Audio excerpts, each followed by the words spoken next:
Olá, como estão? Espero encontrá-los bem. Pessoal, estamos começando mais um programa Bem Mais Osasco em TV. Gostaria de dizer para você que está me assistindo pela primeira vez, ou para você que já vem me acompanhando, que o programa Bem Mais Osasco em TV é a versão comentada da revista Bem Mais Osasco. Só que nos programas nós não conseguimos comentar a revista inteira, como eu venho dizendo. Então eu quero convidar vocês a acessar o nosso portal www.revistabemmais.com.br. Nele você terá a opção de ler a revista na íntegra, em seu formato online, verificar qual é o ponto de distribuição mais próximo, lá no íconezinho distribuição, ou se preferirem, pode entrar em contato através do Fale Conosco, @revistabemmais.com.br, ou pelo telefone, que é o 35 34 93 10, e solicite sua assinatura. Bem, pessoal, o nosso convidado hoje é o senhor, na verdade ele é um tenente, né? Gilberto Paixão Silva, que, como dito, é um tenente reformado da Polícia Militar, e desde 1999, ontem, né, Paixão? Ele vem atuando como instrutor de trânsito no CEATO, que é o Centro de Educação e Assessoria de Trânsito de Osasco.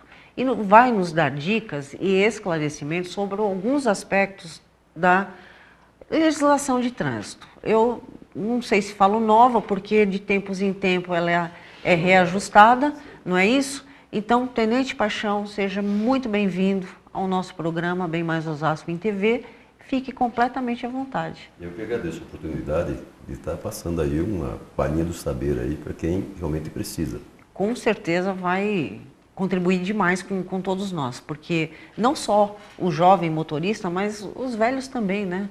Com certeza. O jovem erra por não saber, e os velhos porque já acha que sabe dirigir. Sim, tanto que meio que dirige no piloto automático, não certeza. É? E sai por aí fazendo bobagens. Bem, recentemente a gente ouviu notícias de que o Código Brasileiro entrou em vigor no mês passado. Ele trouxe aí algumas mudanças, né? E é um tema muito importante. Então, eu vou citar dados estatísticos, Paixão, que muito me chamou a atenção, tá? Esses dados foram fornecidos por uma grande emissora de TV, no caso foi a Rede Globo, por ocasião quando eles disseram que a partir de novembro isso aconteceria. Então, ele mostrou o seguinte, que entre janeiro de 2009 e setembro de 2014, num trecho de 400 quilômetros na BR-153, que liga o estado do Pará ao estado do Rio Grande do Sul, ocorreram 5.300 acidentes, com 518 mortes. É um número bastante alto. E nós estamos falando de uma única estrada, num país desse tamanho. Então, senhor Paixão, ou Tenente Paixão, a minha pergunta número 1 é o seguinte: por que aqui no nosso país, no Brasil, ocorrem tantos acidentes de trânsito? Digamos assim que seja um resquício aí da formação dada ao motorista na legislação anterior.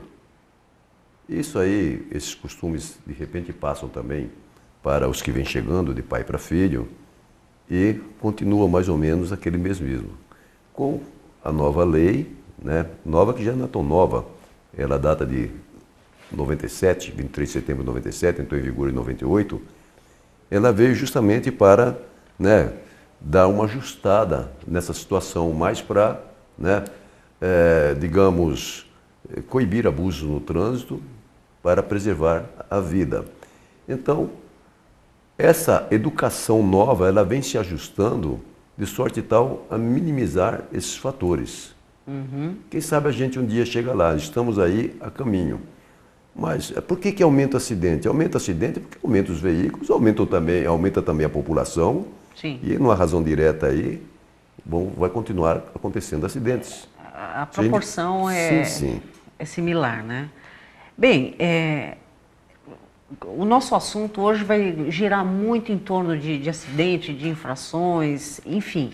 E como o tema central é essa mudança, que faz com que a lei fique mais rígida, me fala quais são as consequências com esta maior rigidez com relação às infrações de uma forma geral, Paixão?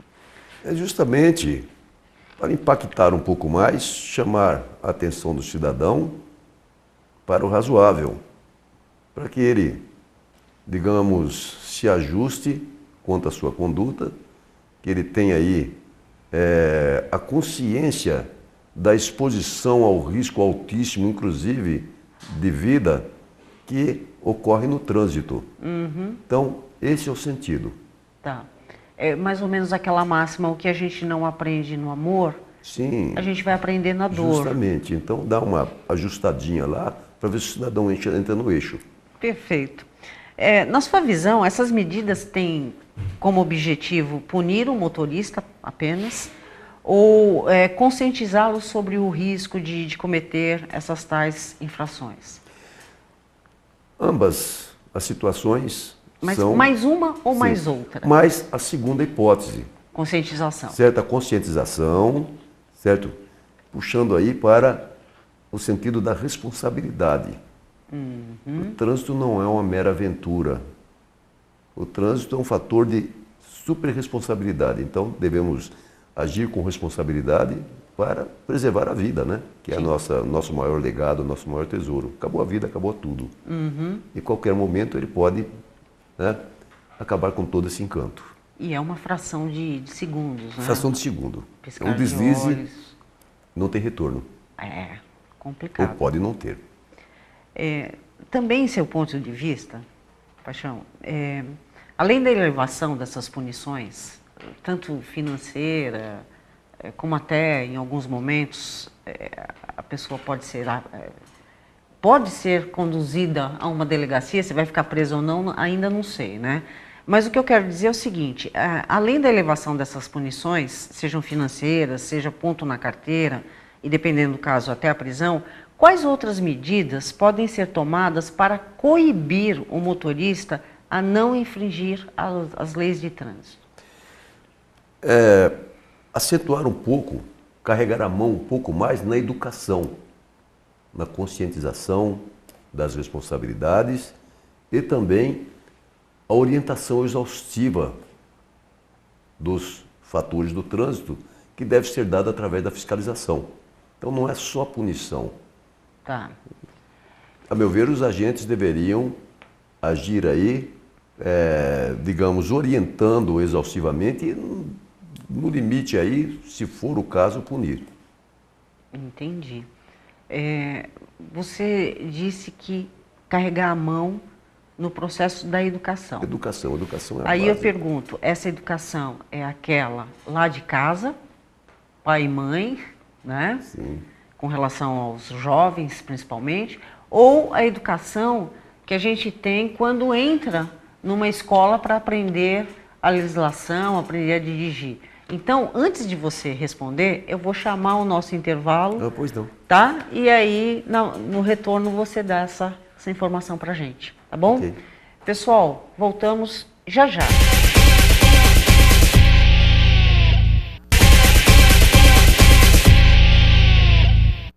Olá, estamos de volta. O nosso bate-papo hoje é com o Tenente Paixão, que é instrutor de escola para motorista, não é isso? Instrutor de trânsito. Instrutor de trânsito, desculpe. Isso.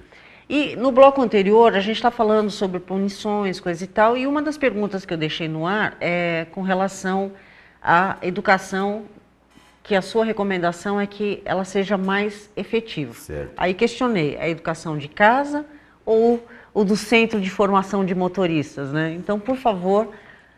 Eu quero deixar bem patente aqui que a educação, ela começa em casa. Tá. É o papai e a mamãe que, né, inicia esse processo. Explicando de uma forma bem lúdica, bem descontraída, né, o seu pupilo sobre os procedimentos a serem levados no trânsito. Quando vai para o trânsito, o papai e a mamãe está ali com a mão bem segura, né, tendo a mão aí na mão a mão do seu pupilo. Ao atravessar a rua, segura firme e explica, olha, quando der o verde lá, a gente passa. Isso aí vai condicionar, certo? Então ele vai saber que ele vai ter que aguardar na faixa de segurança e quando chegar a vez dele, ele vai passar. Vai entender também, que o papai e a mamãe vai entender, vai deixá-lo bem, né, preparado, que aquilo tem tempo. Então vai transpor, ele vai explicar também, o papai e a mamãe, a função desses semáforos, que só deve também passar pela faixa de segurança, com segurança, que deve ficar atento ao movimento dos veículos, porque um atropelamento pode ser fatal, e por ali inicia a educação. Isso aí é dado continuidade nos bancos escolares, no que couber.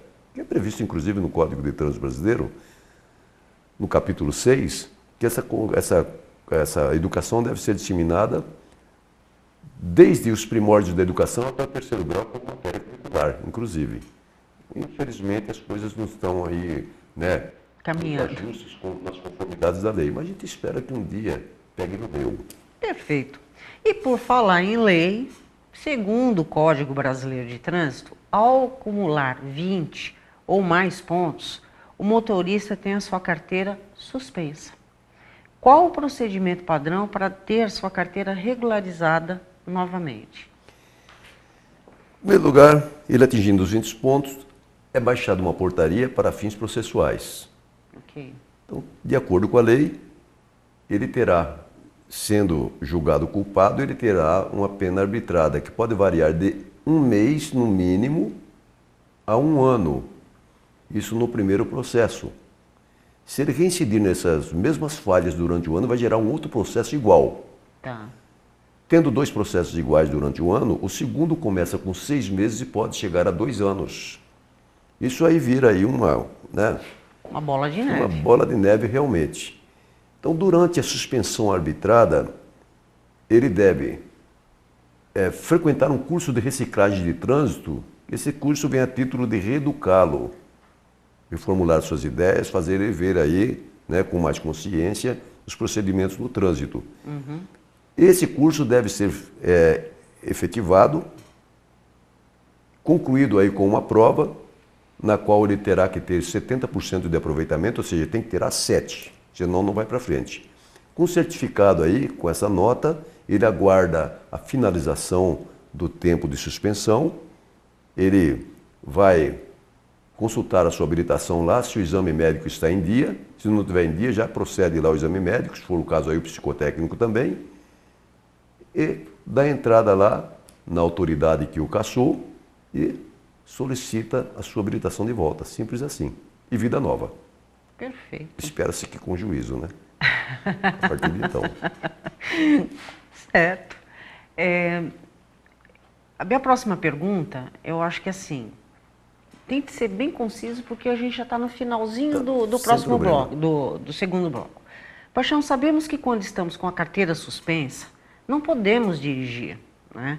No entanto, vou puxar para mim isso.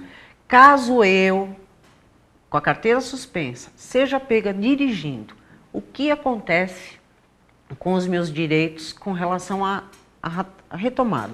Porque se eu cometo a infração, ela é suspensa. Aí eu estou nessa fase aí, eu peguei 6 meses de suspensão. E ao longo desses 6 meses, eu sou pega dirigindo. O que acontece? Acontece que a situação piorou de vez. Você acentuou a gravidade aí dos fatos. Então, ao invés de você aguardar, você transgrediu. Você burlou lá, né, o que foi arbitrado lá, ou seja, a penalidade. Então, por você burlar a lei, você vai responder criminalmente pelo seu feito, vai ser incursa lá no artigo 307 do CTB, que pode resultar numa pena de 6 meses a 1 ano de detenção, e vai ter a habilitação cassada. Você não terá mais habilitação, ela será praticamente extinta. E esse tempo vai se dar por 2 anos. E depois de 2 anos, você vai recomeçar tudo da estaca zero, vida nova. Começa lá na formação de condutores, faz lá os exames previstos na lei, tanto o teórico quanto o prático. Vai ter aí, como do início lá, uma permissão para dirigir e até chegar naquela habilitação, aquela Definitiva. categoria que você tinha até então, vai demandar um certo tempo. É, a escada, voltei no primeiro degrau. Com certeza, volta a estaca zero. Perfeito. Bom, Paixão, eu vou chamar o meu intervalo novamente, tá? Ok. E no próximo bloco a gente continua o nosso bate-papo. Ok. Pessoal, não saiam daí, volto já já.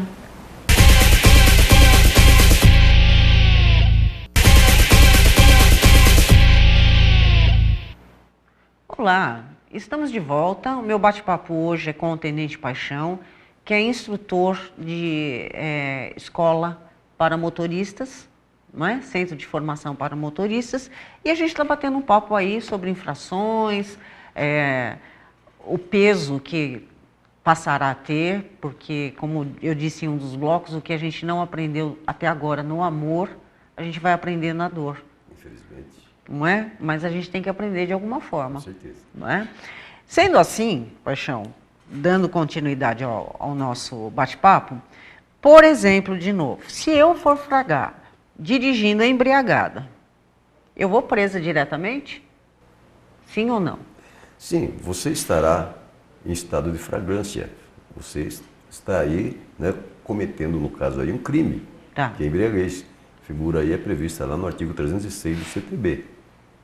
Que até então me parece que existe uma dificuldade para, de fato, prender essas pessoas hoje, né? Sim, mas aí é o problema do processo, a tramitação do processo, certo? Defesa de outros que tais aí, é que vai demandar aí se o cidadão ficará ou não. Tá. Né? Na pior das hipóteses, cabe recurso? Com certeza. Isso aí é direito constitucional. Tá. O cidadão, independente do crime, do ato ilícito que ele venha cometer, ele tem o direito de se defender. Uhum. Essa defesa poderá, né, livrá-lo de poucas de boas ou não, mas que ele tem o direito de se defender, ele tem. Tá. Então ele vai interpor aí sua defesa.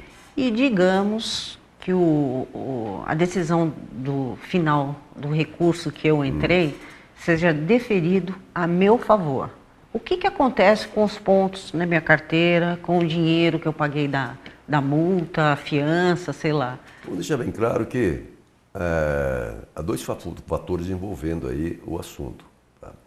Nós temos o ponto de vista penal e temos o administrativo. Do ponto de vista penal, ele vai responder pelo seu crime na justiça. Tá. Vai ter a sua defesa lá, né, constituída através de um advogado. E do ponto de vista administrativo, ele vai cuidar dos interesses da sua habilitação, da suspensão do direito de dirigir, no caso, e do seu veículo. Sendo deferido o recurso, sendo aceito aí esse recurso, com as alegações de defesa, né, revoga-se as disposições. Anula-se tudo,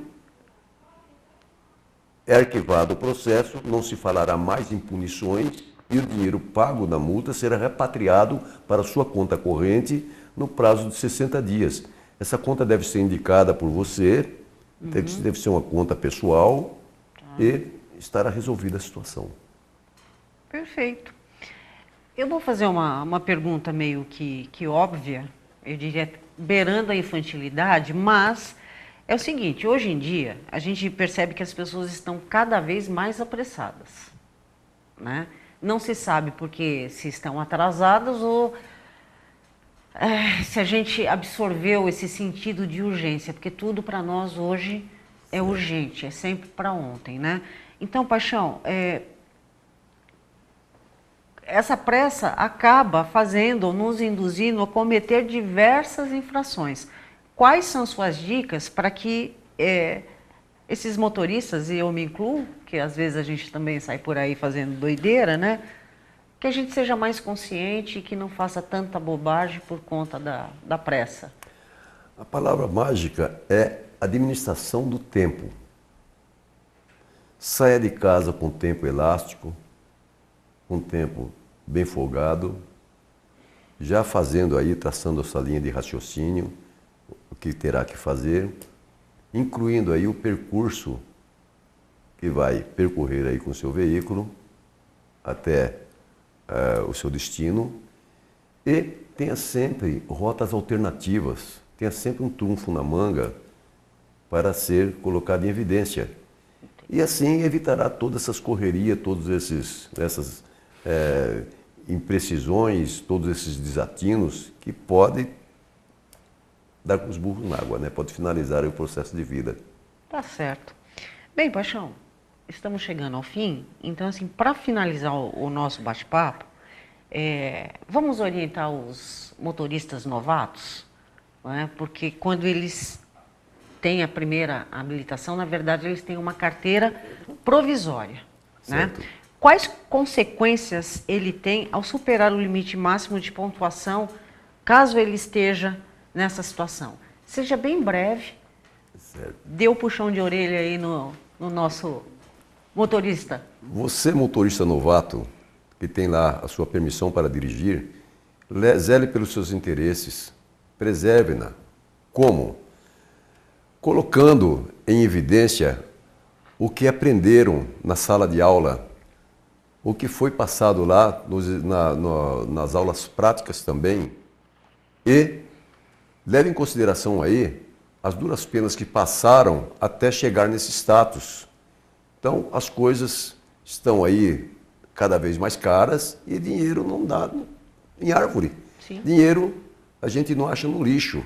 Então, portanto, haja com precaução, com responsabilidade e tenha sempre em mente que o trânsito não é uma mera aventura, é um fator de extrema responsabilidade. Em algumas situações, vida ou morte. Com certeza, é uma questão de vida ou morte. Para a gente passar para o outro lado, para o outro plano, é um 2. Exato. Basta marcar bobeira. Perfeito. Bem, pessoal, com isso, com essas dicas bacanas que o Paixão nos deu hoje, ficamos mais cientes de que carro bem pilotado é sinônimo de segurança e economia, uma vez que as multas ficaram mais salgadas, né? Então, sendo assim, Tenente Paixão, agradeço muito pela sua presença aqui no meu programa. Espero contar com a sua presença em outras oportunidades. Com certeza. Sempre que eu tiver aí à disposição, certo, farei questão de compartilhar aí nesse tema aí que trata da educação para o trânsito. Perfeito. E com isso, chegamos ao final do programa de hoje. Mais uma vez eu quero agradecer o prestígio, a audiência. Até o próximo programa em que falaremos das formas de alimentação mais adequada para se bronzear e curtir o nosso verão que está aí. Até lá, até a semana que vem, pessoal.